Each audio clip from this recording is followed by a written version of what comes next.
right, good afternoon, everybody. Starting a live stream here. I'll give everybody a minute to join and give the stream a minute to start up. The last couple of streams, I have had to wait a long time to get everything straightened up because I didn't have something set up correctly, but I'm getting a little better at it, so hopefully I won't have to do that this time. Noe Ramirez, nice to see you. You're the very first person. We should have some other people join us, which we'll do something a little bit different this time. I will read people's messages and we'll do some Q&A, but I'll also finish reacting to this video that I never actually finished. I thought it would be kind of fun to do it here with you all live, and then we'll put it on YouTube also. So I see everybody joining in. Good to see everybody. We've got Noe Ramirez, Andrew Rodenbucker, M3RK, nice to see you. Michael Larson is here. Brian Hicks is here. Kenny Harjo is here. So I'll give everybody just a minute to join, and I will react to the rest of this video. There's a lot more to react to, but first I'll just kind of greet everybody. Hopefully you all can hear me pretty well. I've got my real mic this time. So hopefully the audio is better. Hopefully you can see me and hear me just fine. So I'll do my best on this stream to read your messages, but I'll be reacting to this too, so I don't know how good I will do on that. I've got several mods here. Thank you, mods. Quick hello to everybody. We've got Heathen Then says hello from the Netherlands. I do like all my international viewers. That's one of the really cool things about YouTube. It's so international, and so thank you for tuning in. I know it's quite late there. It's in the afternoon here, so I know it's probably close to midnight over there, if it's not already. Ash Choose Cardboard is here. Brian Hicks says he's glad I reacted to Rugrats, the little dude. That is currently being edited. It was pretty good and pretty bad at the same time because the parenting was so bad. DeLuna says, I left my wife mid-honeymoon. That's his thing, to tune into this reaction or this live stream. Dante Mode, nice to see you. My day's going fine. Thank you. Andrew Rodenbucker, when do you think you'll be able to react to Wizards of Waverly Place? Not a lot of people have recommended that, so it will probably be a while. M3RK, thanks for the comment on audio. Ash Choose Cardboard, doing DeLuna Art Studios thing. Noe Ramirez, I do know Spanish, and I was thinking about it yesterday. I really want to do a Spanish language reaction video or just some Spanish language videos. Yo quiero tratar de usar mi español para reaccionar a algo, pero no sé todavía lo que deberías hacer o lo que debería hacer. No he usado mi español todo el día, entonces mi lengua siempre quiere hablar inglés. But yes, I do know Spanish. I would like to do a Spanish language video pretty soon. Anna Waymeyer's here. Thank you for being here. All right. So, and we've got Galaxy Attack, Galaxy Shooter Created, which is an interesting name. Channel member. Nice to see you here. Andrew says, can you react to Henry Danger? That one's been recommended a couple of times, but not a whole lot. Noe Ramirez, I would recommend to react to El Chavo del Ocho. It's a Spanish show that has school content. I'm going to take a picture of your comment right now, and I got to disconnect from my MacBook to do that. Taking a picture of your comment. All right. And maybe more of a child show that's educational would be good at first because it tends to be easier for me to understand. Dan Graff, at the school you work with, what would you do if Gordy was actually the janitor and Krubbs was the vice principal? They'd probably both end up being fired. Gordy would probably end up being fired. Krubbs, sometimes he's all right. but I would probably have him on a professional development plan for sure. All right, so I'm going to do some of this video and make sure you all can hear the audio to it, and we'll kind of talk as we go, and I'll come back to the chat and read messages as we go. Once again, thank you, mods. Let's see if this works here. I've never done it this way live before, so hopefully it works. This is where I left off on part 2 of my reaction. If you've seen it, the audio cut out like mid-video, so I was not able to finish, but I'm going to finish here with you. Let's see. At a moral mistake. How would you react when a student corrects you in class on something? Oh, I love when a kid corrects me. First of all, they're paying attention. Thank you. Thank you all for paying attention. Yeah. Second of all, they're engaged and they want to challenge you. Yes, correct me, because I am not the Yeah, and I'll hear the rest of her answer, but most teachers don't mind that. They almost like it because, like she said, it does mean the students are paying attention and they're engaged. You can't correct someone if you're not engaged, right? So, and engaged, you all know, means like being really into what you're doing and paying attention and that kind of thing. Hopefully you all can hear the video here. So let's see what else she says. The be-all, end-all, please. You know that idea of the more you learn, the less you know?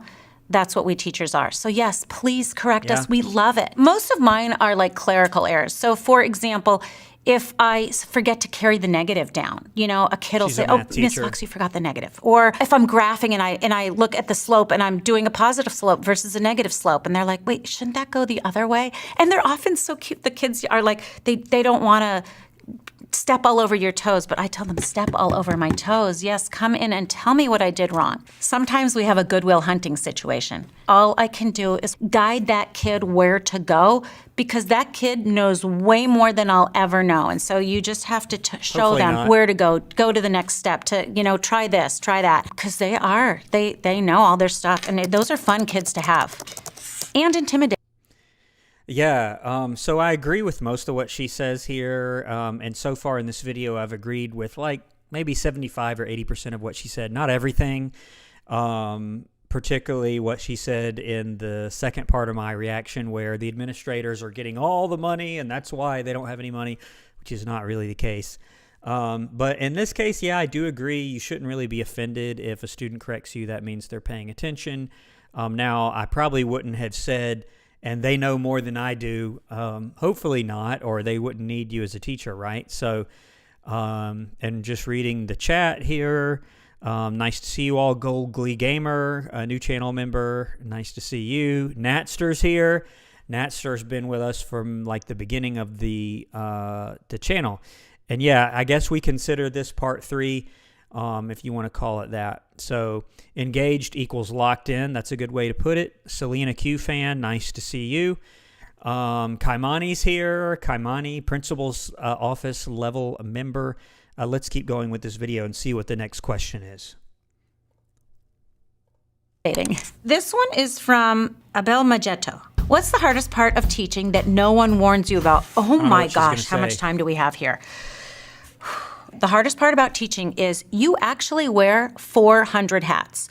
Not only are you trying to convey information, oftentimes to people that don't really want to learn it, and it's oftentimes a really difficult topic. That's the part you signed up for. The part you didn't sign up for is all the emotions of adolescence, that a kid comes in, so-and-so's mad at them because they looked at them the wrong way, or they talked to so-and-so's boyfriend's sister, and you have to kind of breeze this over. Or somebody vomits in your class, and you're like, okay, let me get you out of the classroom. Or somebody is in the middle of trying to finish a paper, and they're flying off the hand. I mean, there's so many things. Or they don't have their supplies, or they are having a fight with their mom, and so they were unable to complete their work. You're making, seriously, 30 decisions in 1 minute. My God, there are all these little things that by the time you leave as a teacher and you get in your car, you're comatose and you can't even talk. I get home and I say, nobody, please, nobody talk to me, nobody look at me. You just have to decompress. Oh my gosh, you don't get to go to the bathroom. That's the other thing. Or the prep way into the night, or the grading. I guess that's to be expected. Yeah, so I agree with everything she said here, except for you do get to go to the bathroom. I think what she means is like during class, if you have to go, you can't really do that. You just have to sort of plan ahead.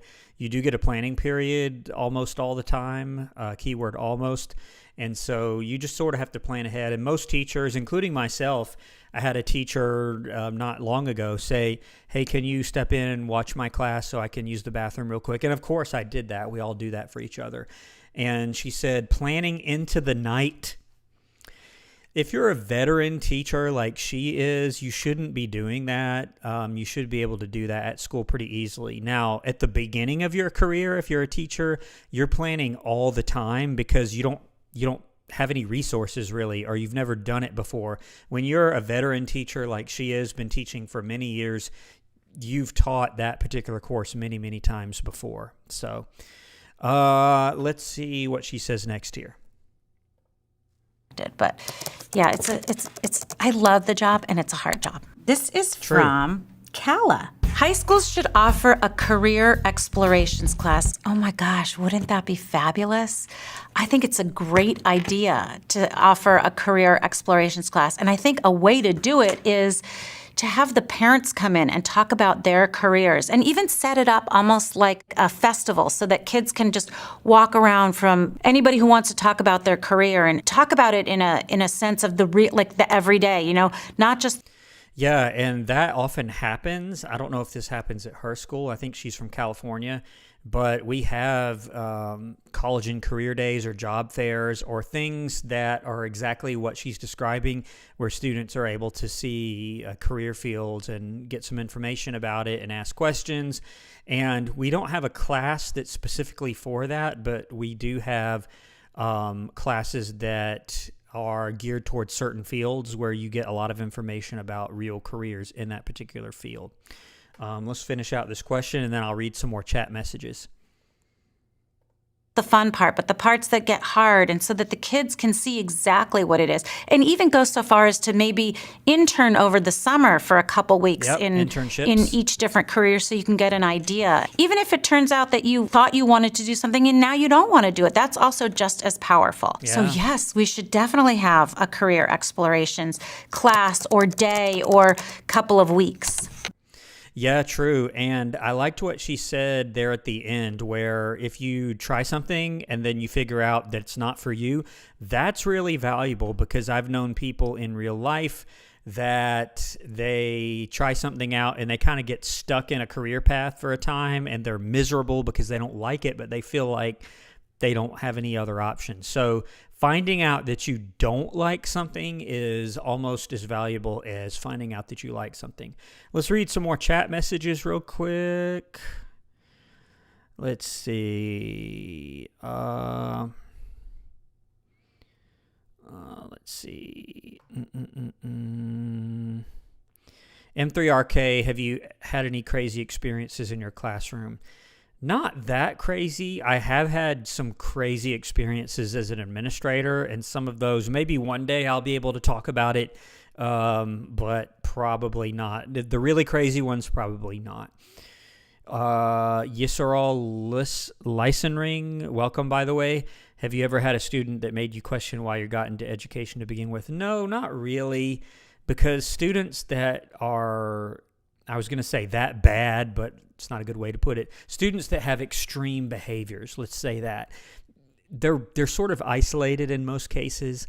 And now, if every single student acted like that, that would be a little different. And I have been at a school where a lot of kids did act like that, and it does make it hard. But questioning like why I got into education to begin with, no, not really.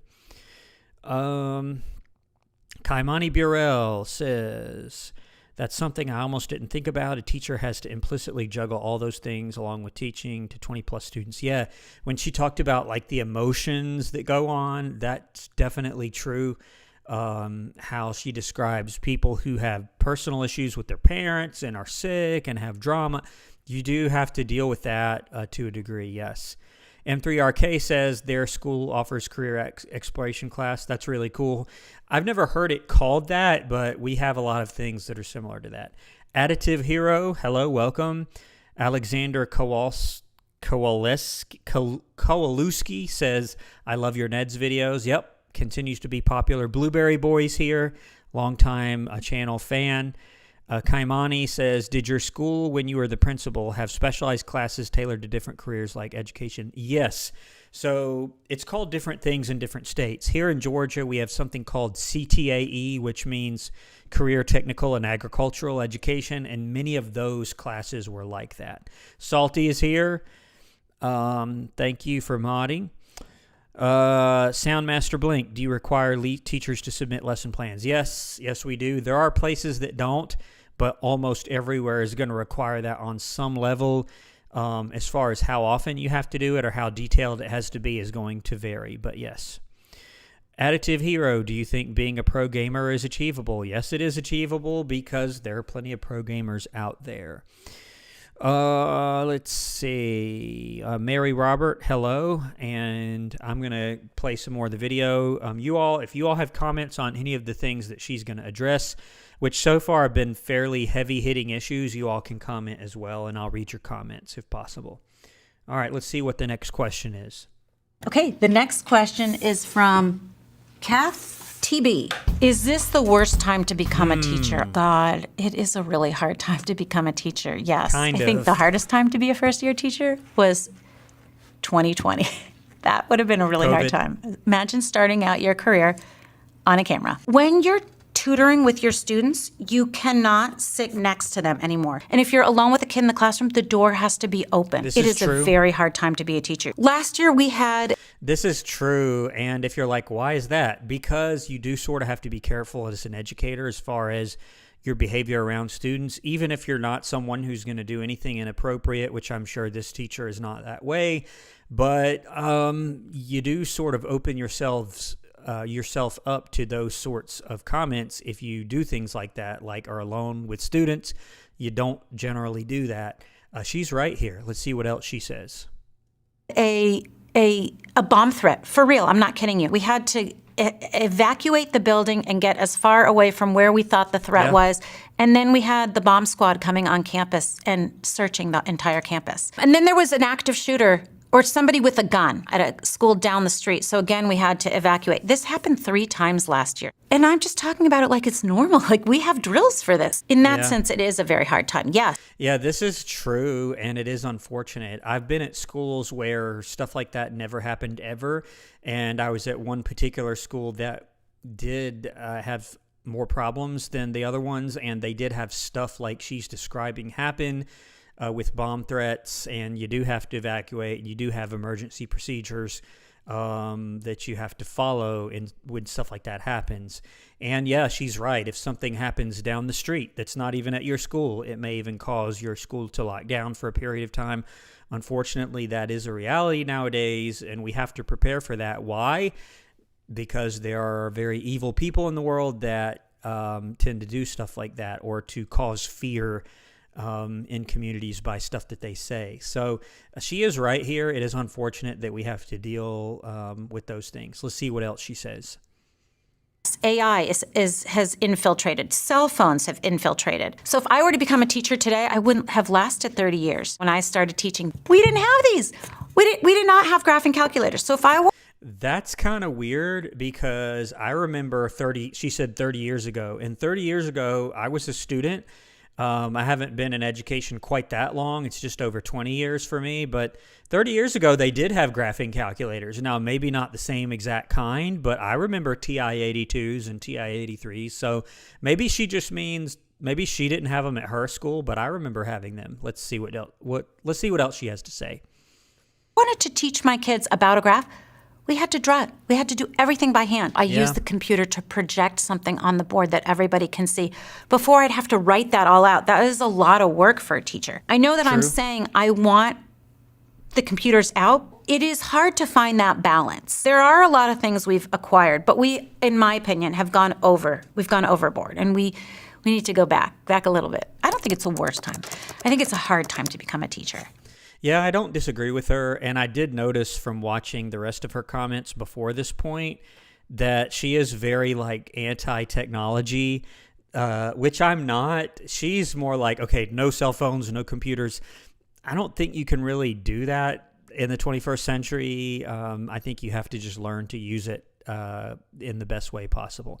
Let's read some more chat messages here. We've had some more chat messages. Let's see. Brian Nussbaum, did you ever get a student for extra credit who did what Ned did? No. No, that was kind of unique, Brian. Jay the Mac, what's up? Nice to see you. Daryl Jolly, I agree, 2020 is the worst time to become a teacher. Yeah. Hopefully we never find ourselves in a situation like that again. Mary Robert, you should react to the SpongeBob episode, The Good Krabby Patty name. I'm guessing that's the name of the episode. Turner Winstead, I did meet the actors of Mose, Ned, and Cookie from Ned's Declassified, and Drake Bell from Drake and Josh. That's really cool. I'm guessing it was at a convention or something like that, but that is really cool. Mythical Phoenix Heart, nice to see you. It's okay if you can't stay. I'm just glad to see you here. Hank the Tank is here. All the mods are here. Thank you, mods. I can't read your username, but it's in Cyrillic. I'm teaching at a university and checking assignments, and the worst part of the job for me, or checking assignments is the worst part of the job. I can't imagine how school teachers do it having bigger classes. Yeah, it is tough. Additive Hero, I didn't like 2021 because we were all virtual. I had to keep staring at the screen until my principal bought us computer glasses. Okay. Kaimani says, that's interesting because in high school we used graphing calculators, but when I hit calculus in college, they were banned. It was bitter work, like Avatar. It was bitter work to catch the gist on everything, derivatives, and so on. Okay, and I did take calculus also in high school, and I do remember we didn't really use the calculators too much. Hank the Tank, 2020 was the worst time to become a college student for me. Yeah, it was very different.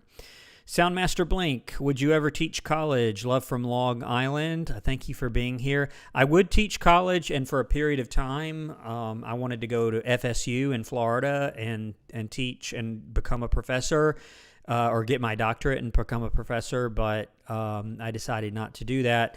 College professors actually typically do not make all that much money. Public school teachers make more, believe it or not, in most cases.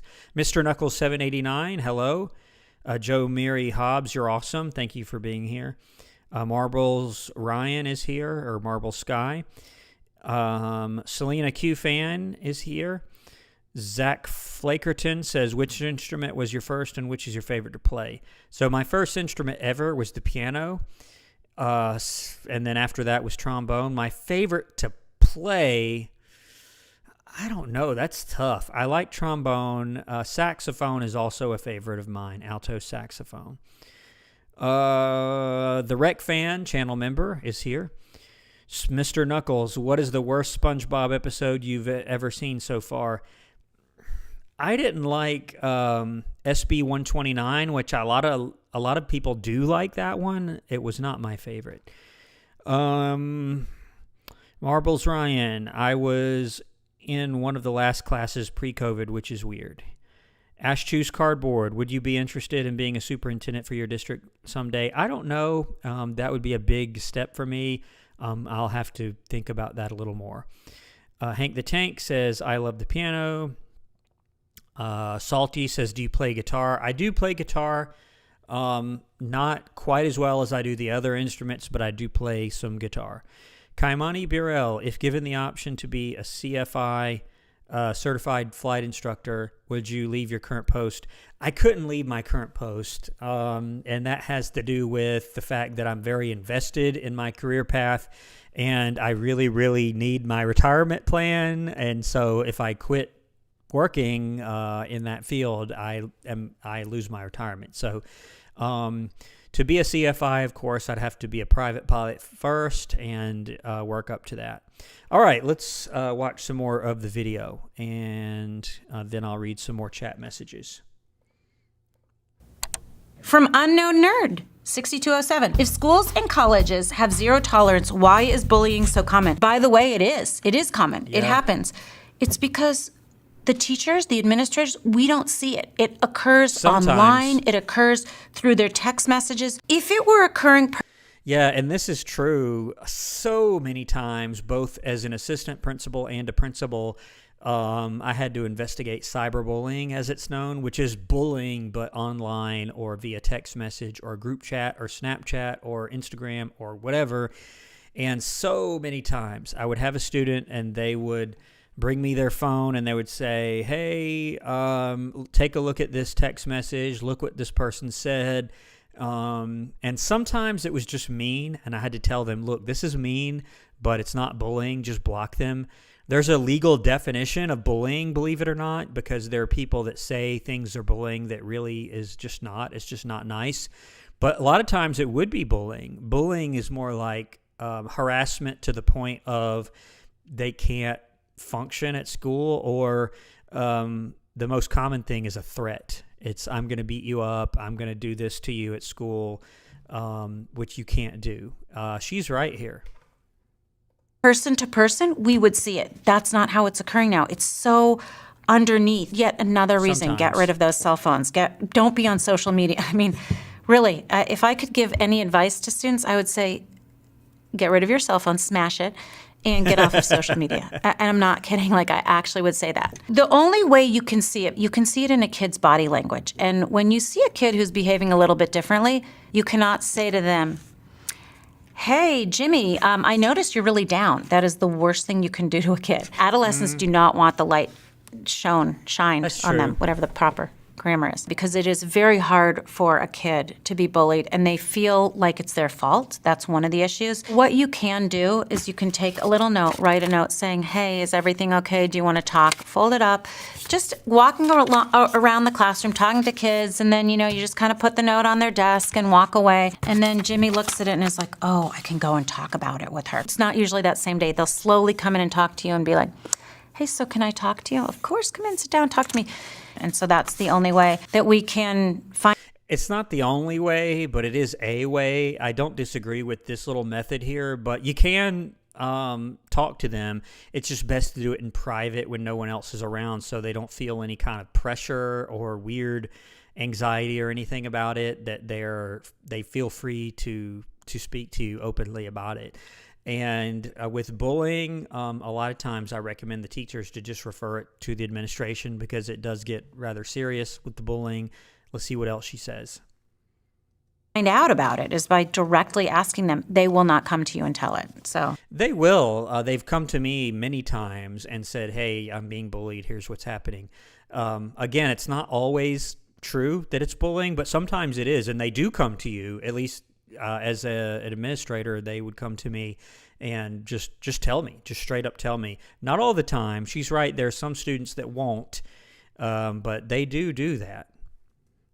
That's the sad truth. I had a student that was so awful, that was bullied in a very uncomfortable way through a group text message. The kid was on a group text and was being bullied and targeted on the group text. And so I had to report that. And then it gets a little messy. And the kid never wants to be involved in that. So it was reported to the grade level dean. The grade level dean just does an initial to the entire class, like if it's 10th grade, and says, it's come to our attention that there's some bullying going on. No. And you might think that's a good method, but it's not. Like bringing an entire grade level together to talk about one person's issue. My experience has been doing stuff like that actually draws more attention to it and creates problems that didn't exist before. Those things are best handled in private, and you investigate and you follow up with whoever is allegedly doing the bullying, and you get evidence and you go through. There's a whole investigation that happens, but getting the whole grade level together and talking to them is not wise, in my opinion. And we want to remind you this is not how we like to present. And if this continues, and we have ways of knowing that it's going to continue, there are going to be consequences put into place. And if it continues, then we do have to call in the perpetrator, and they have to be suspended. It is really ugly. And teachers don't do that. I can tell that she does not have as much experience in this area, and I'm glad. This is not something that teachers deal with often, at least on the back end, meaning they see it, they report it, but it's not something that teachers are going to have to deal with themselves oftentimes. It's the administrators that deal with that. And that's fine. I'm not complaining. That's the way it is. Let's finish up this question here. It's not pretty, and so that happens. And that's the only way to find it, though. It's really hard to deal with. So, yeah, yeah. It is hard to deal with, but I disagree with what she said about the whole method. All right, let's read some more chat messages. Let's read some more chat messages here. Blueberry Boy.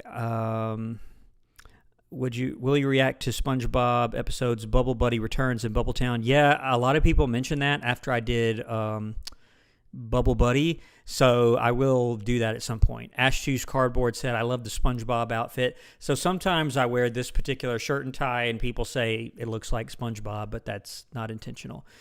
Salty, no, I don't have the rest of the SpongeBob outfit, just the shirt and tie and regular pants.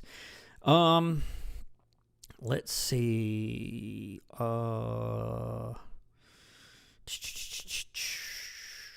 Blueberry Boy, I can get whatever seasons that I need to if people ask for those. Hank the Tank, the principal, seems to be making a lot of assumptions. If you mean her, she's a teacher, I believe. She's a math teacher from California. Travis says, more fun. Kaimani says, I've been thankful and fortunate not to be bullied, but doesn't another factor that plays a part is the trust they have. I would say you're a great principal for a student to come up to you. Yeah, I guess that they either trust me or trust the system. We do constantly tell them, hey, you can come to us. You can do it anonymously. No one has to know, because that's what students don't want. They don't want people to know that they've come forward and reported bullying. Let's see. Mr. Junior says, I agree. As private as possible seems better. Yeah, for sure. Guitar Peters, have you ever heard of a website called Watch Cartoons Online? No. Additive Hero, my family caught pneumonia. Sorry to hear that. Hank the Tank, these solutions seem too absolute for me. Yeah. It's just not how I would handle it. Gregory Jordan Stewart, are there any upper age limits on being a teacher? Can the school refuse to keep a 90-year-old teacher, assuming their age is the only issue? No, they cannot do that. That's called age discrimination. You can't do that. I have not seen a teacher. I did work with a teacher not that long ago that was in their late 70s, which is very old for a teacher. Typically, like in my state, for instance, you can retire after 30 years of service. So if you start teaching at age 22, which is typically the earliest you see, you can retire at age 52. I'll be eligible for retirement at age 53. So 90-year-olds, I've never seen it or heard of it before. The oldest I've heard of is like 70s, like I was saying. But I have not heard of people quite that old. All right, what happened to my chat? I've lost the chat for a moment. Hold on. I think I just minimized it. There it is. Okay. Let's read a few more messages.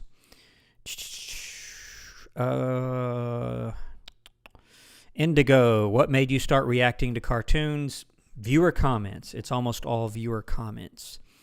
Hank the Tank, often the student only gets bullied more when it's made known. Yeah, that's my point. And that's what I've seen in the past. You don't go announce it to everybody. You just collect your evidence, do your investigation, and then hold the proper party responsible. Ryan Skolman's here. Nice to see you. Kaimani says, off-topic question, how do you feel about the two teaching styles of soft and gentle, the other being tough and strict, both highly qualified? So it's not even about that. It's about you do go by the rules. You do enforce the rules. How you do that is up to you. Every teacher has their own different personality, which is fine. You just if you're a little more strict, you just don't want to be harsh. Like treat people with respect. Still, if you are, what did you say? soft and gentle. You can be soft and gentle, but you still have to hold people accountable. That's part of your job. Hank the Tank, I wonder why this teacher was chosen in particular. Did they reach out to various? I have no idea. Part of the way she expresses herself, I'm not crazy about, but you can tell she's an experienced teacher. Alyssa says hi. Fandom the Wise, I'll be 25 or 26 by the time I'm a certified teacher, which is fine. There are people that start teaching in their 30s and 40s also. It's just that a lot of places you have to have 30 years of service in order to retire from it. Let's see. Ash Juice Cardboard, how old was Principal Powell when he retired? He looks pretty old to me. Principal, yeah. Alyssa, I've been doing great. VKA, this is a live stream. A lot of people who don't know about premieres, they'll come to a premiere and they'll say, oh, I've never seen you react live before. And we have to explain, like, it's not actually live. It's just the chat is live. But in this case, yes, I am reacting live. This is live. Hank the Tank, I'm probably just going to message you more directly about this, but it must have been wild hearing about the big news story today right before your stream. I'm guessing, do you mean with Russia and all of that? I'm not sure what you mean, unless there's a news story I haven't heard about yet. Checking my phone, I'm not seeing anything, so I assume you mean the whole Russia, drones in Poland, that whole deal. If you don't mean that, you can DM me if you want. Alyssa, I've been doing well, graduated my local high school, and I go to a disability school for adults and kids around my age. That's really cool. Hank the Tank, yeah, you can DM me. Okay, so let's hear some more questions from this teacher here. That's a hard question. So this is from Brown Pikachu. Why do we associate apples with teachers? I don't know. Let me just tell you. The apples with the teachers. Part of it is history.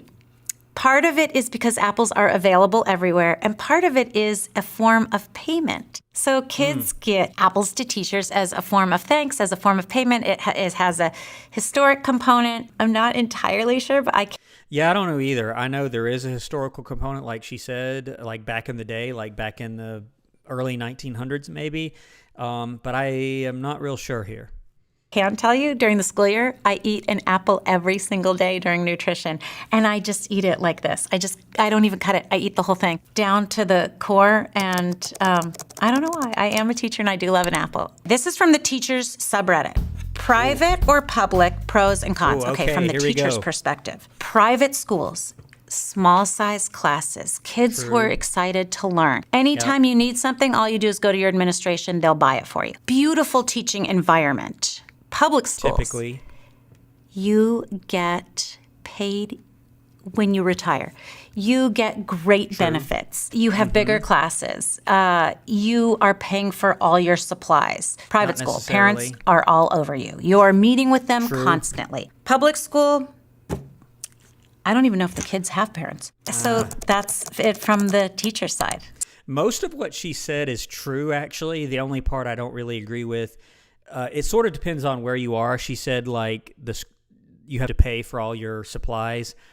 There are places where that is true, but there are also plenty of places where that's not true at all. So the schools that I've worked at, we pretty much bought whatever the teachers need. But a lot of places that doesn't happen. And she's right about everything else. I mean, private school, you don't get paid near as much. I did work at a private school before as a teacher. That was actually my first teaching job. Pay was way less. The environment was way better. Parents typically way better. Public school, you get paid more, but you have some headaches that don't exist. All right, so let me read a few more chat messages. Fandom the Wise, yes, there's a Discord. It used to be public, but you have to be a channel member to be on it. Let's see. Luke Smith, nice to see you. Anthony Taylor, yep, we're doing a Q&A video. which I may not do. I want to do some different stuff on these streams. I thought about on the way up here, actually doing more Stanley Parable, but playing on stream Stanley Parable, so that you guys can maybe guide me if you've played that before. That's a possibility too. Or the regular Q&As. I like those too. And I think we have less people because I started it a lot earlier this time. I'll have to experiment around with the time. Okay, let me read some more messages. Fan188 Power. I remembered at my elementary school, the schools provided supplies. Yep, a lot of times they do. And Dreaming About Japan, I don't have the reference in order to answer your question. Sorry. Ryan Skalman, Brandon is the mentor we all needed growing up. That's very sweet. You are a mentor. If you're a teacher or a principal or an assistant principal, you're definitely a mentor. So I've been a mentor for a while. Mr. Junior, I figured you might know what they were talking about there. The Rec Fan, channel member. I find it funny that when I was in high school, Wikipedia was the go-to for homework, and now it's ChatGPT. Yeah, that is true. Luke Smith, I can't believe Ozzy Osbourne is gone. Alyssa, I had a few boy problems on today's third day of school, but I had a good day. Okay. Natster, Wikipedia isn't that good in my opinion because apparently people can just write whatever they want. Yes, they can. It's usually pretty accurate, but you're correct. People can write stuff on there. Let's see. Hank the Tank, I'm glad you try to stay objective with your reactions. It's admirable compared to a lot of reactors who sell out and become pundits. Yeah, I do try and stay objective. Even with the Trump video that I reacted to, I didn't talk about Trump, and I'm not going to. I didn't talk about politics. What did I talk about? I talked about what did it mean, what he said, what's going on with the Department of Education, what would it mean if the Department of Education went away, what does the Department of Education even do? So, yes, you're correct. I try to stay pretty neutral. Gar Catch, how many instruments do you play? I play pretty much all of them at different levels. If I had to put a number on it, I don't know, 10, 15, something like that. Kaimani, would some private schools have some entitled kids and some public schools have some not interested kids? Yeah, definitely. You have entitled kids everywhere if you want the truth. But private schools, a little bit more just because they're used to having a little bit more resources. Now, they deserve an education too. Let's be clear, but you do get some of that. And you do get some kids in public schools that are less interested. You are correct. Let's see. Sorry if I skip your message. I'll try not to. Luke Smith, people need to look on more trustworthy websites other than Wikipedia. Alyssa, one problem was a boy hit me in the shoulder, and the other is a long story. Okay, I won't ask about that, but do report it to someone if someone is hitting you. Salty, when I was in school, they told us Wikipedia was good for just general knowledge or getting started, but wanted us to use actual sources. Yeah, I agree with that. Garketch, do you play the saxophone? Yes, I do play the saxophone very well. Is it difficult to learn? At the beginning it is, but once you get the hang of it, it's easy to get good at it if you continue to practice. Luke Smith, there are good and bad people everywhere in the world, especially in the safest countries like Canada and New Zealand. I agree with the first part of your statement. There are good and bad people everywhere in the world. Ash Choose Cardboard, you said you don't like some of how Leslie... I guess it's just her attitude about some of these questions. In general, she's okay. Kaimani says specialized education versus general education, pros and cons. I'm not sure what you mean by specialized.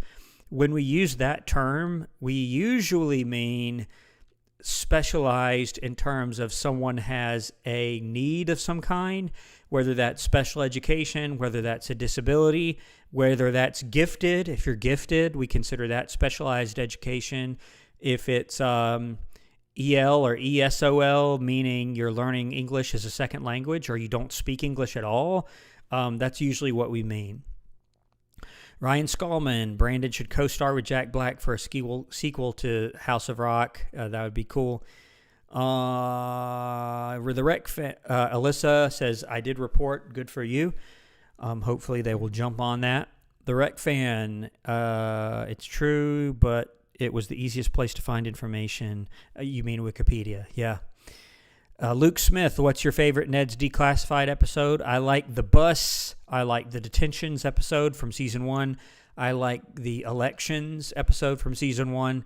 I also like the one where they go to, the one at the end of season 2 where they go to like the international night was pretty good as well.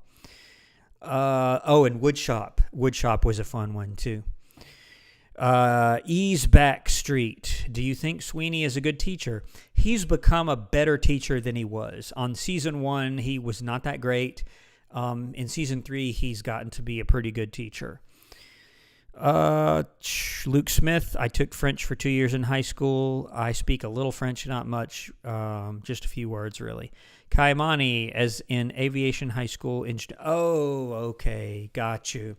So I do know what you mean. I think they're good for people who want to go into those hyper-specific fields. Like I did work at an art school one time, and there are schools that do specialize in certain things. I think it's good to have those offerings. There's nothing really negative that I can think of about it. Let's see.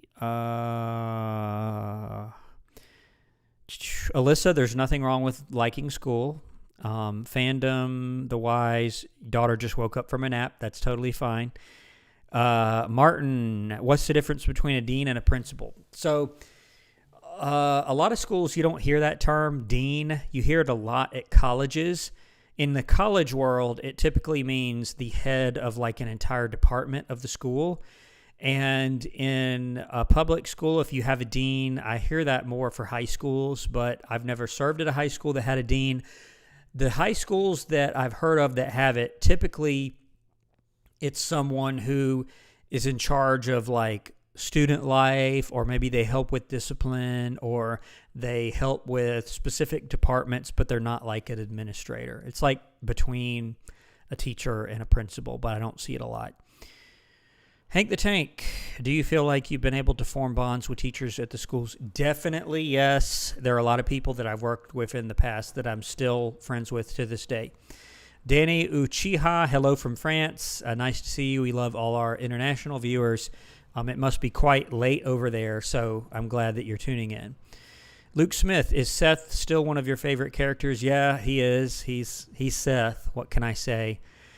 The Rec Fan, there's a very wholesome moment between Ned and Sweeney in the show's finale. Can't wait for you to see it. I look forward to it. Let's see. High school is way better than middle school, Luke Smith says. I kind of agree with you. Kaimani, Dean of Discipline in my Jamaican high school. Yeah, you do see that sometimes. I haven't heard that exact title. What I've heard is like Dean of Students, but that's typically what that means. Let's see. I'm going to watch some more of the video here because I do want to get through it. Let's watch some more of this and see what she says. So this is from Reunite Ottoman Empire, and the question reads, why did No Child Left Behind fail? So the act, No Child Left Behind, was put into place in 2002 by President Bush. Correct. And then in 2015, it was replaced by Every Student Succeeds. Essa? Yeah, that's a tricky one because if every child succeeds or no child is left behind, that means we are actually pulling along kids that aren't really ready to go ahead. Our society expects every kid of the same age to be at the same place. Really? That's ridiculous. Every kid is at the place where they are supposed to be, what is right for them. If it takes one kid 2 years... Yeah, sometimes that's true. Let's see what else she says here.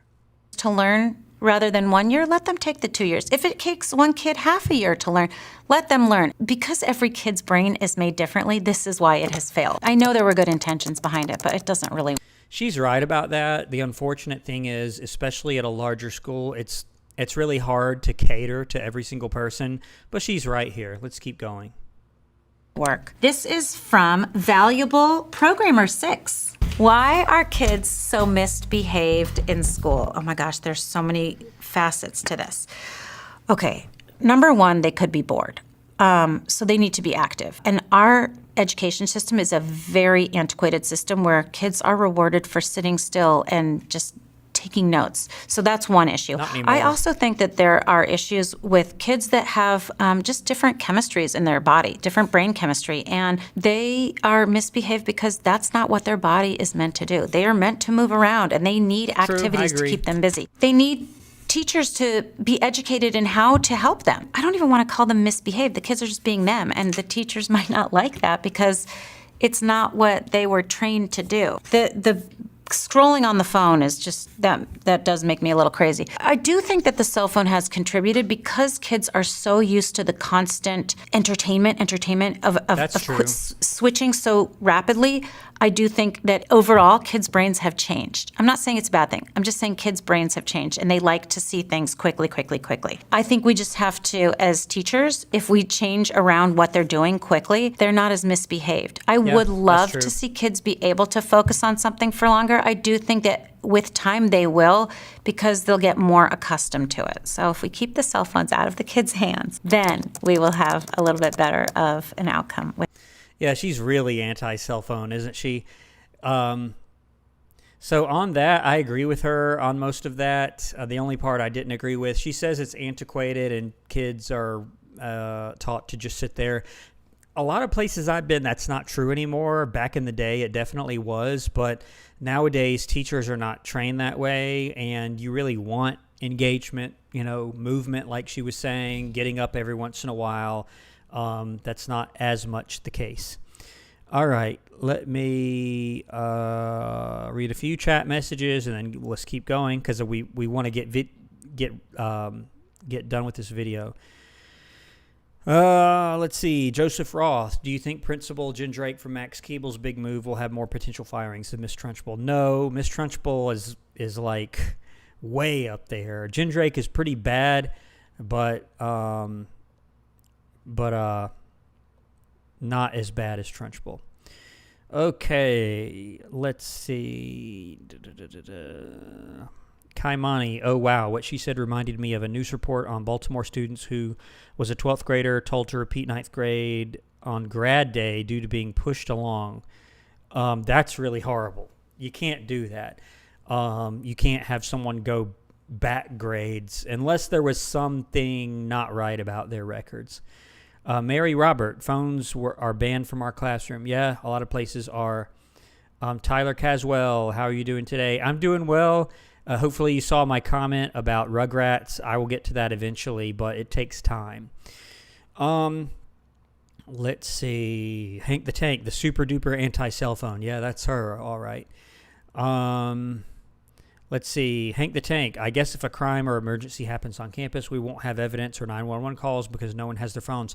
Yeah, not really. The staff have their phones, and also actually Georgia just passed a law that mandates that each school have some sort of like hotline where students are able to give reports anonymously, like a tip line. And also we have SROs on pretty much every campus now, and radios and other things where people can be alerted if something happens on campus. Let's see. Mary Robert, I have never been in Montreal before, never been in Canada before. Let's see. Let's do some more of the video, and then I'll come back to the chat. That as far as behavior. The next question is from Spank Yerkopita. As a teacher, do you really have less off hours and downtime compared to other jobs? You don't. 8 o'clock in the morning, you're in front of a classroom full of kids and you are trying to impart knowledge until 2:30 or 3 o'clock. When am I preparing my classes? When am I grading my lessons? Period? When am I learning more? All of that is during your off hours when you're not working. If you have a doctor's appointment, too. She does have a planning period, though. Every teacher is going to have a planning period. Now, are there times where you're asked to cover another class? Yes. And you may not get that period for that day. But most of the time, you're going to get a planning period, and that's when you do all those things. You don't necessarily have to do it after school if you manage that. bad. You cannot really leave easily. You can't be sick, because if you're sick, it's twice as much work to prepare a lesson for a substitute so that you can go and be sick. We get summers off. We get Christmas breaks off, spring breaks. So we have those. I think of the summers as recovery time. My battery is so depleted that I feel like I need the summers to get back on track. No, that's Next true. question. Dish Soapbox asks, how is dismantling the Department of Education going to affect teachers? Here we go. Oh my gosh, I have no idea. All I can guess is we'll get paid even less. Obviously, you all know we are not in it for the outcome of money. We're in it for the outcome of the students. So dismantling the Department of Education, I'm not sure how it's going to actually affect the teachers. I can't imagine it would be anything positive. What I'm fearing, teachers are going to lose their jobs, classes are going to become larger, there are going to be less resources for teachers. Nothing good will come of that. Let me be very clear. And it's actually kind of sad, because I do think teachers do a lot of work, and there's so much behind the scenes work that we're doing that it's just going to become greater and greater. The volume is going to increase. Not because of that. I think that it's not just going to affect the teachers. I think it's going to affect the teaching and then the students' ability to absorb. It's not good. This is not a good outcome.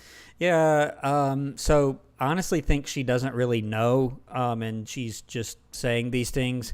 The Department of Education, like I mentioned in my video about it, if you haven't seen it, in the United States, everything about education is very locally controlled. So in a lot of other countries, it's very much nationally controlled, like the National Department of Education has all of the power. In the U.S., this is not the case. So the Department of Education does control a lot of funding for certain programs like Title I, all the title programs, but those don't go to teacher salaries often. So most teachers' salaries are paid from state or local funds, and so that doesn't really affect that. And from what I've heard, and I'm not going to comment on whether I'm in favor or against that, but the plan to do away with the Department of Education would really just take those pieces and give them to other departments like Commerce, or there was another one they were talking about, but it's not going to make teachers be paid less. That's not how it works.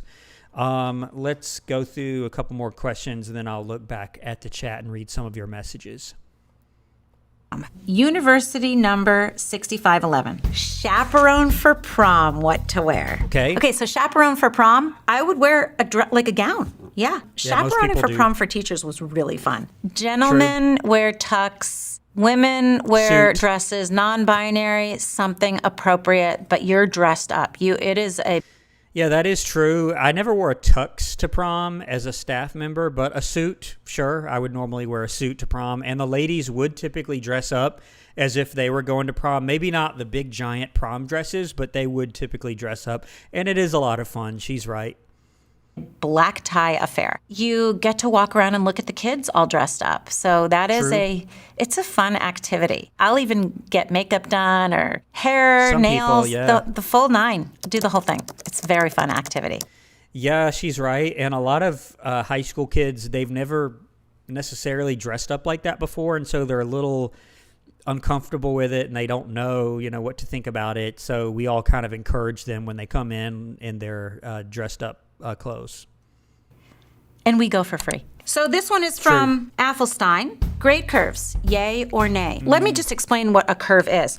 Okay, so just think of a curve. Where most of the kids lie in that very middle, that's your average. That would be considered a C. And then standard deviations are, I think, 34% above. So that is where your A's and B's will lie. And then in the opposite direction, that's where your D's and F's will lie. So if you want to know how do you lie with your peers, then yes, curve. There should be curves. If you just want to make everybody feel good and give them a good grade, then we don't need curves. There is so much grade inflation. It doesn't matter whether we are curving. But in my Now, I'm not as familiar with what she's talking about here, but there is grade inflation, which means giving points that don't really exist, giving extra credit that doesn't really exist. That's what she means by grade inflation. Personal thought, yes, you should put curves in. It just helps to distinguish which kids know what percentage of it. That's all it is. So I'm kind of behind it. Yeah, I am. Do I use it? No, we're not allowed to. From Square Dragon Fruit 76. Do you think that the timing and scheduling of school days needs to be restructured? Okay. Yes, I do. Studies have shown that adolescents have a much later circadian rhythm than, say, young children or older adults. Their natural wake-up time, left to their own devices, is much later. So if we have them wake up Probably early, true. 9 o'clock, and have classes start 9:30, 10, and go until later, that would be much better for students. The kids that I... You notice she didn't say a time there. She just said go until later. I don't know if people are going to like going till 5 or 6 p.m. with their classes. But she's not wrong here about the circadian rhythm. She's not wrong about that. Let's see what else she says. see first thing in the morning are still sleeping. It is the equivalent of me being up at 4 a.m. They're not awake yet. Their brains aren't working yet. And so, yes, we do need to restructure that. I don't know why we haven't. I think lately we just made it to, at least in California, the new start time can't be anything earlier than 8:30. That's still too early for kids. It needs to be at least 9:30 or 10 start time, and I think kids would actually be awake. Yeah, but you're going to have to go to 6 p.m. I don't know what you all think about that. There are laws in most states about how long the school year has to be and how much instructional time has to be there. So if you do that, which you can do that, you could start at 10, but you'd have to end at like 5 or something like that, which I don't know if everybody's going to like doing that. There are school districts in Georgia that do, I think they do like, they end school, they start at the normal time and they end at like 5 p.m., but then they only go 4 days a week. There are school districts that do that. So I don't disagree with her here. It's just, it's not exactly practical in a lot of places. At that time. Okay, next question from Mr. No Name is here. What should schools do to improve the mental health of their students? Thank you, Mr. No Name is here for asking that, because this is a serious question, and I do believe that that is the responsibility of the entire school, the faculty, the staff, anybody you come into contact with. The mental health is really, really, really important. How can we improve it?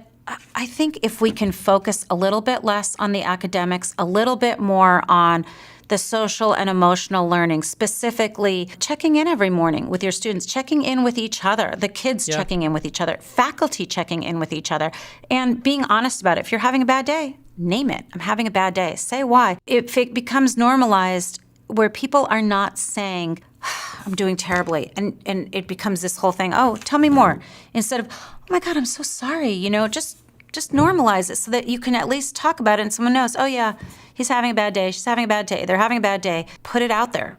Make it normal is how I recommend it. I still think there's shame associated with making an appointment, going to a therapist, something's wrong with me, and particularly for adolescents. I think it needs to be woven into the fabric of the school.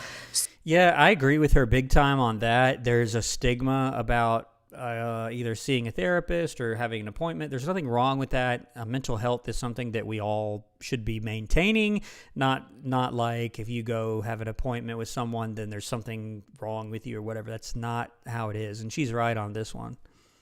So more like, when you have homeroom, you call it homeroom, but it is like a real check-in of like, how'd you sleep last night? How do you feel?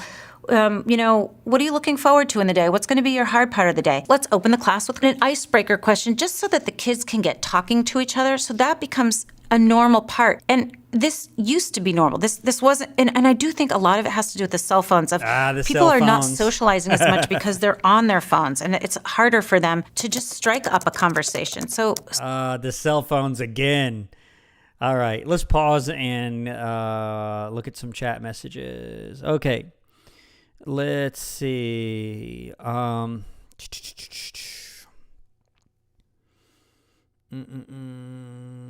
right, I'm just going to scroll up and have to pick a place and work my way down. Juan de Dios Predicador Católico. Hola. Nice to see you here. Let's see. I'm not going to be able to read all of them, or else we'll never get through this.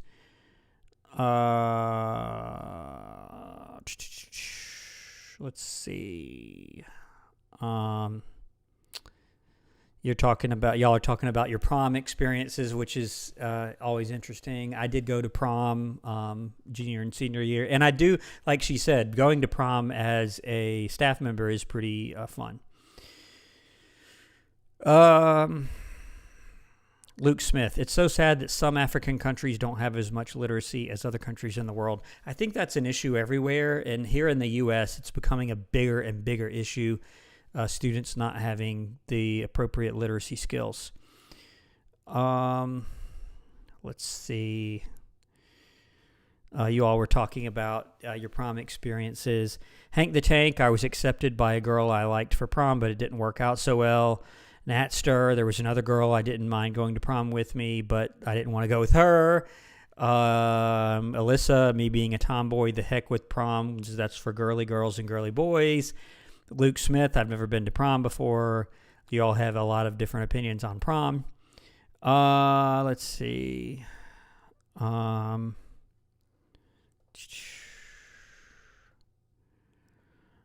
Okay, and I see a few more. Sorry, I'm trying to find my place here. Okay. Lithgow11 says, uniforms or dress code, which do you prefer? I've had both. I've worked at schools where they had a uniform. It does sort of eliminate certain issues. I mean, you either have it or you don't. With dress code, there's always going to be some sort of dress code, which without a school uniform is going to be more lenient. The problem with that is there's always like a gray area.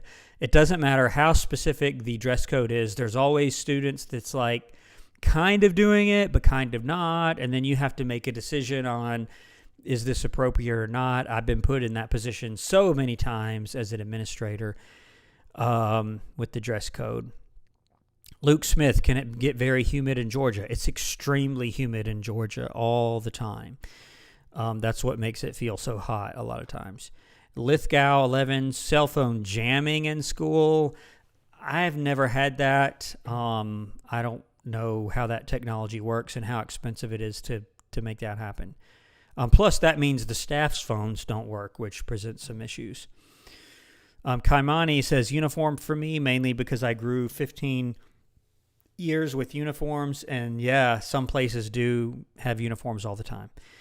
Additive Hero, in North Carolina, I had to wear dress uniforms. I had to wear a shirt tucked in until I returned to Richmond Public Schools. Yeah, there was this one school I worked at where you had to have your shirt tucked in, and that's all I did all day, is say, tuck your shirt in, tuck your shirt in. Isaac Bluestone, she's a bit obsessed with cell phones. The more you remind your students about phones, they don't really like that. Yeah, I'm not quite as anti-cell phone as she is, but most places I've been, you're not allowed to use it in class. Okay, let's try and finish this video out here, and then I'll come back to the chat. So we need to get back to that. Next question, cactus319_1804. I'm in high school. How much of life am I supposed to have figured out? None of it. You're not supposed to have any of it figured out. So if you don't know anything, you're doing it right. You're not supposed to have it figured out, and it's not linear. It's all messy and all over the place. You're going to try something and love it, and then 3 months down the line, you're going to hate it, and then you're going to be embarrassed about your 3-month-old self from there. That is just how it goes. It takes a while. I'm 57 and still figuring it out. You're going to always be figuring it out. Do what you like and keep going with it until you don't like it, and try something new. Just try to have the confidence to try the new things, but you should have none of it figured out. And if you have it figured out, that is a little egregious. This is from Boast Power.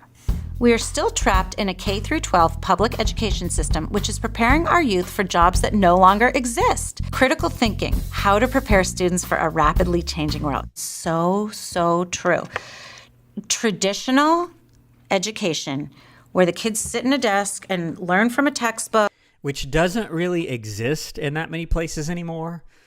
She's going to say it does, but I don't think that it does. But I have been at schools where we had some programs that weren't really, they were kind of obsolete, but then we got rid of them and we replaced them with things that are very applicable. So let's see what she says. Is no longer useful. That is, we can't do that anymore. Critical thinking is everything. You have to expose kids to things they've never seen before. Have them struggle. Yes, it's a struggle. Life is struggling. You're going to have superfluous information in your questions, and you're going to be like, oh, I don't need to know this. No, you don't. It's okay, so throw it out. You have to figure out what you're going to need, what you're not going to need, and kind of go from there. And work with your friends, work with your peers. Hey, I can't really figure this out. What do you think about this? And collaborating, talking to each other, that's where you're going to get your information. Yes, you're right. The traditional classroom setup is completely antiquated, and it's not helping kids learn what they need to know for the jobs that we don't even know exist yet. So this is from the Ask Reddit subreddit, teachers and professors of Reddit.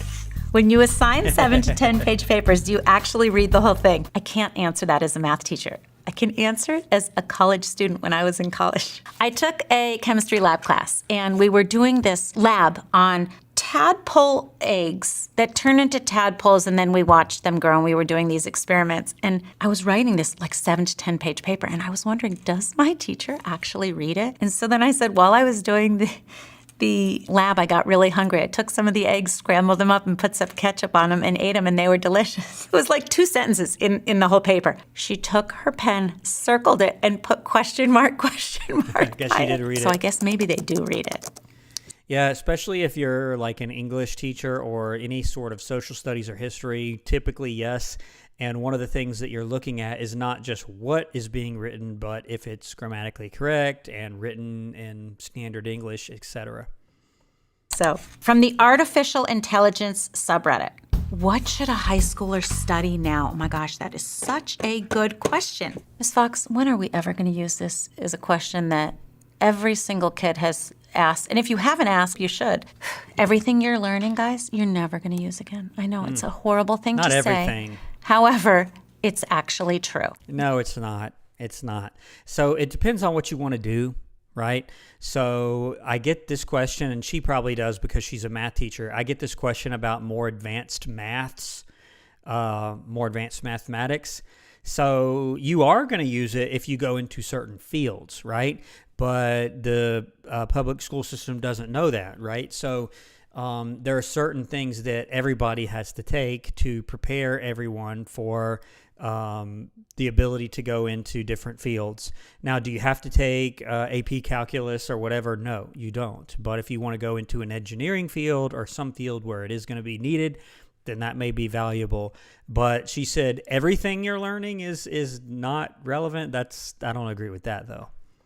The reason why I think school is good, like the one thing you do get out of school is learning how to learn, learning how to be social, learning how to interact with others, learning how to collaborate. Those are the most important things that you're going to be learning. Learning how to ask questions. If your kids aren't talking in class, you need to change that. The kids aren't going to change that. And what you can do to change it is have them sitting together.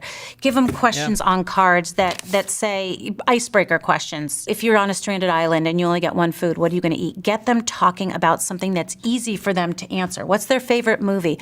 Any kind of questions so that they can start to collaborate, talk to each other, get to know each other, and then they can do the math and have them disagree on it and argue it and come up with different ways of solving a problem and giving them problem-solving skills and collaborative work. They need to be able to work with each other and question authority. Those are the things that they're learning in school.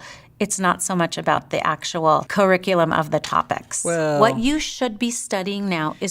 I agree with her to a point, but I think she's putting too much emphasis on, well, let's just talk to each other.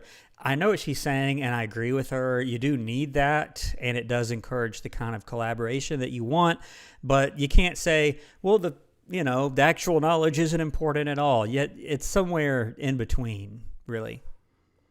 Whatever brings you passion, and that's going to be different for each person. If what you love has to do with technology, study technology. If what you love has to do with art, study art. All right. I want to get to the end here, so I'm going to skip to the last question here. I get the gist of what she was saying. All right, let's As go. a public high school teacher, it shouldn't be my responsibility to care for my students' social and emotional well-being. Oh my gosh. I disagree, okay? I'm going to say for throwaway use only, I have to disagree with you. It is totally my responsibility. I'm spending all the time with the kids. Whose responsibility is it going to be? I love knowing what's going on with my kids. I want to hear what's going on. I am most honored when a kid comes in during lunchtime or after school and says, Yeah, no, she's right on this. She's correct. So, not that like you're supposed to be a psychologist or a psychiatrist. That's a bit too far. I mean, that's what counselors and other outside therapists and counselors are for. But you do have to pay attention to that. I mean, you do have to pay attention to that for sure. Okay, was that the last one? I think it was. Where are you guys at? What did you think of? Yeah, that was the last one. All right, let's go back to the chat. After that, she just talks to the camera crew because at the beginning she like takes all their phones. It's kind of funny. All right, let's go back to the chat. I missed a bunch of messages, including a donation from Kaimani Burrell, which I'm going to read first. A $5 donation. I appreciate it, Kaimani. All your support. He says, would you rather Katara or Toph teaching at your school? I don't remember the names. You would have to remind me of which one is which. And keep in mind that I've seen 3 episodes of Avatar: The Last Airbender at this point, and all 3 of them have been because of your suggestions, Kaimani. So I've seen The Headband, you know that. I've seen A Bitter Work, which I just got the edited version of that back today, and I've got to take a look at it and make sure that there's no errors in it, and then upload it to YouTube and schedule it for publish. And then I've also seen, what was the other one? Sokka's Master, which was pretty good also. So you'll have to remind me in the chat, like, which character is which here, but I will definitely answer that question if you'll help me out a little bit with their personalities. Thank you so much, Kaimani, for the donation. All right, so I'm going to pick up where I left off with the chat, and we'll just keep going with the chat until we run out, and then we'll end the stream. Not as many people on this stream, but that's okay. I'll start it a little later next time. I think that's part of the issue. I think we had 70 or 80 last time. I think there's about 30 of us here. Okay. Let me find where I left off.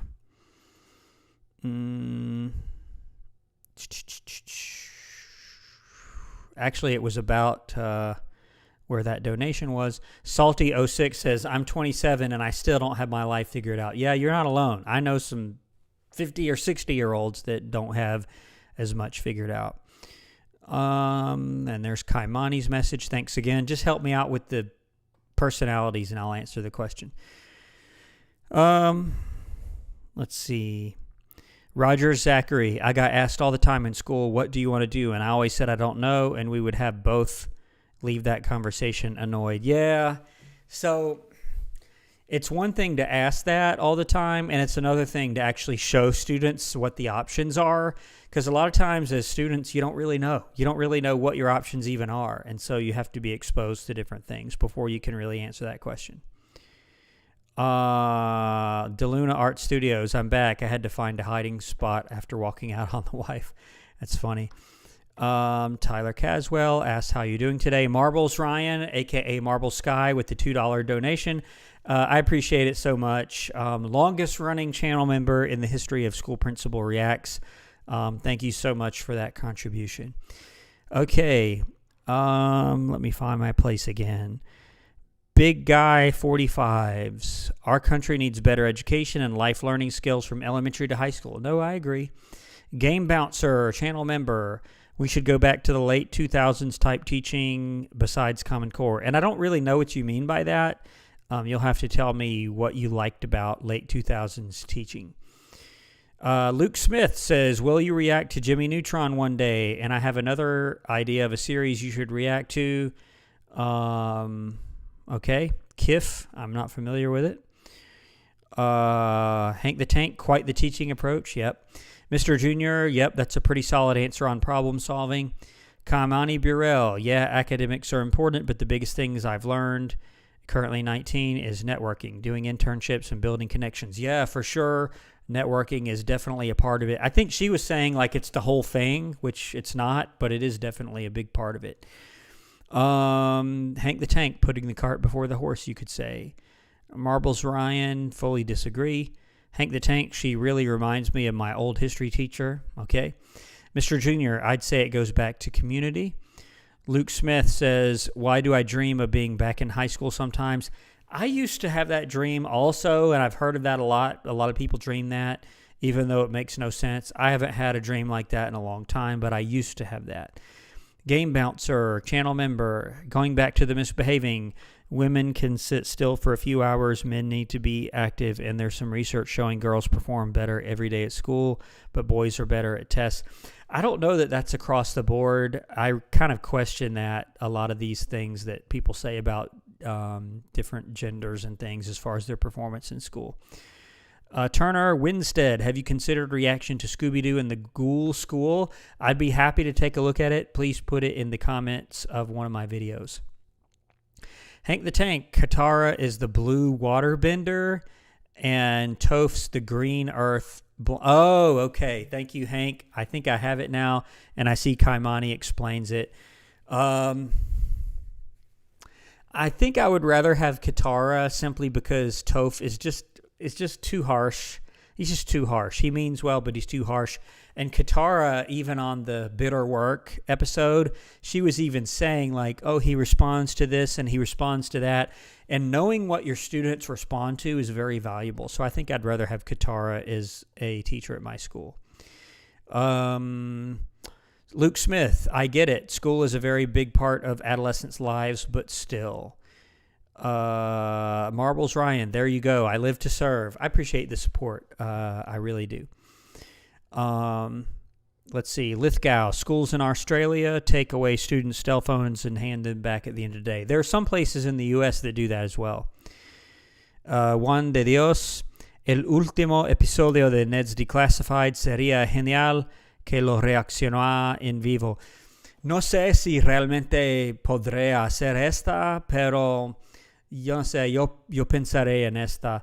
Yo sé que tal vez podría hacer un premiere así, pero yo no sé si querría hacerlo así, pero yo voy a pensar en esta.